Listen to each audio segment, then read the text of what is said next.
एक साधू जंगलातून तीर्थयात्रेला जात होता. चालता चालता त्याला तहान लागली. थोडे दूरवर चालत गेल्यावर एक विहीर दिसली. जवळ गेल्यावर त्याने बघितले, एक दोरी बांधलेली बादली तिथे पडली होती. साधूने पटकन बादली विहिरीत टाकली, पाणी काढले व प्यायले.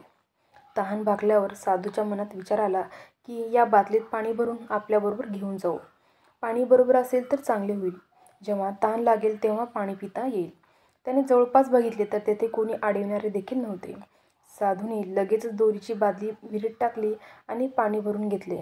जेव्हा तो बांधलेली दोरी सोडत होता तेव्हा आतून एक आवाज आला, छी छी, हे तू काय करत आहे, चोरी?